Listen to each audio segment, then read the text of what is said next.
ल्याएको सुनामीको कारण देशैभरिबाट पुराना शक्तिहरूको पत्तासाफ भएसँगै रामेछाप जिल्लामा पनि पुराना शक्तिहरूको पतन भएसँगै नयाँ शक्तिको उदय भएको छ।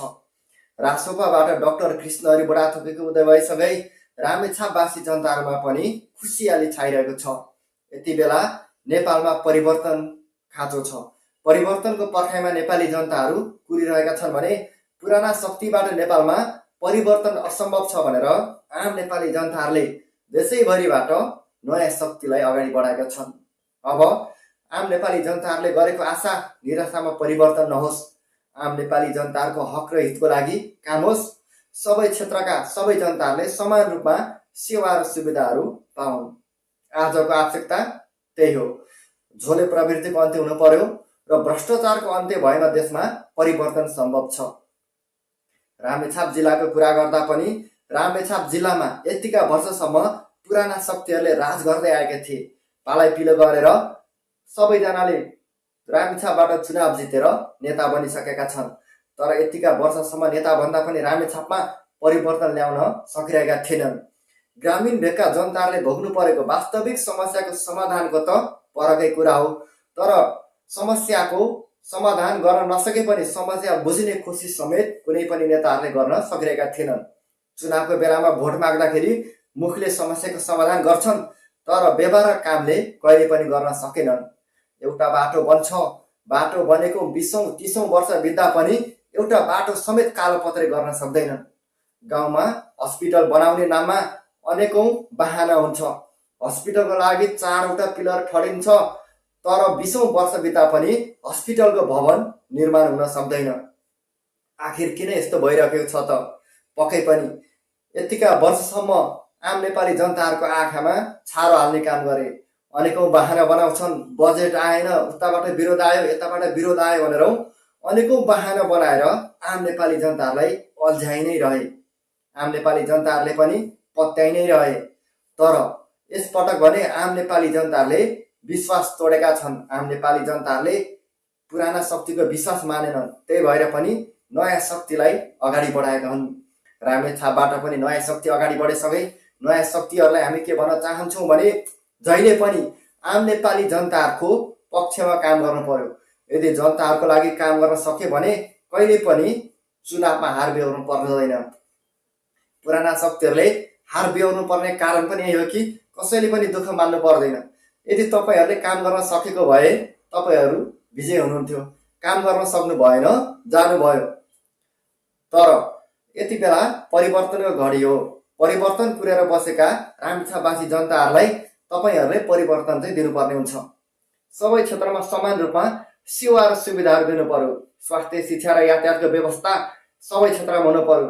रामेछापको ग्रामीण भेगमा हेर्दा यति बेला विभिन्न क्षेत्रमा आम नेपाली जनताले चरम समस्या भोग्नु परेको छ। चाहे त्यो खानेपानी, यातायात, स्वास्थ्य, शिक्षा होस्, विभिन्न क्षेत्रमा आम नेपाली जनताले चरम समस्याहरू भोग्नु परेको छ। यो समस्या रामेछाप मात्र होइन, सिङ्गो नेपालभरि नै छ। तर आम नेपाली जनताहरूले, विशेष गरी ग्रामीण भेगका जनताहरूले भोग्नु परेको चरम समस्याको समाधान गर्नु पर्यो। गाउँमा एउटा हस्पिटलको बहानामा 20औं-30औं वर्ष बित्दा पनि एउटा हस्पिटल बन्न सक्दैन।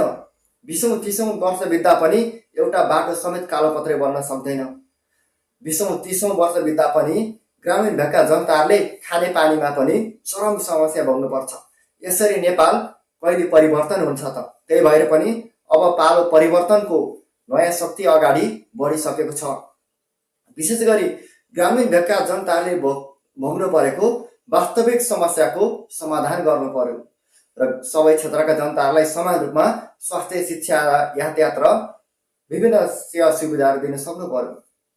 यति बेला हेर्दा ग्रामीणदेखि लिएर सहरी क्षेत्रमा आम नेपाली जनताहरूले अझै पनि समान रूपमा स्वास्थ्य, शिक्षा र रोजगार पाइरहेका छैनन्।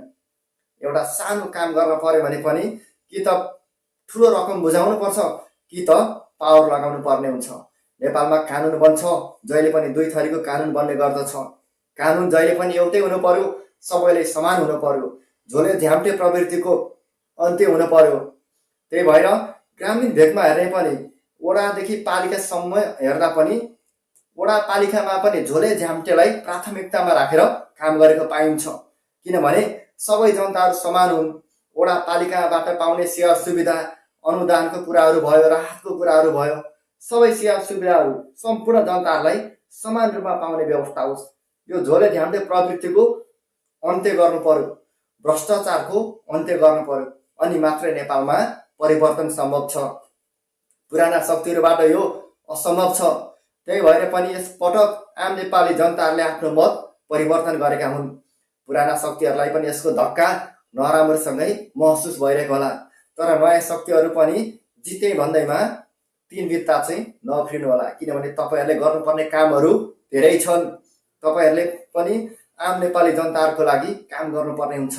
नयाँ शक्ति आउँदैमा परिवर्तन भइहाल्छ भन्ने पनि हुँदैन, तर नयाँ शक्तिले काम गर्नु पर्यो। काम गर्यो भने परिवर्तन सम्भव छ। ग्रामीण भेगमा छुट्टै समस्या छ भने सहरी भेगमा पनि छुट्टै समस्या हुन्छ। सबै जनताहरूको लागि समान सेवा सुविधाको व्यवस्था होस् र आम नेपाली नागरिकले समान रूपमा सेवा सुविधा पाउनु पर्यो। ग्रामीण भेगका जनताहरूले एउटा सानो रोग लाग्यो भने उपचार गर्न राजधानीसम्म आउनुपर्ने अवस्था छ। गाउँका मान्छेहरू स्वास्थ्य शिक्षादेखि त्यति टाढा छन्। अहिलेको जमानामा हेर्दा ग्रामीण भेगका जनताहरूले चरम समस्या भोग्नु परेको छ। पक्कै पनि यति बेलाका आवश्यकता अनुसार नयाँ शक्ति अगाडि आइसकेको छ। अब पालो काम हो। तपाईँहरूले काम गर्न सक्यो भने पक्कै पनि परिवर्तन सम्भव छ। आम नेपाली जनताहरूको आशा निराशामा परिवर्तन नहोस्। पहिलो भनेको भ्रष्टाचारको अन्त्य गर्नुपर्ने हुन्छ, तब मात्र नेपालमा परिवर्तन सम्भव छ।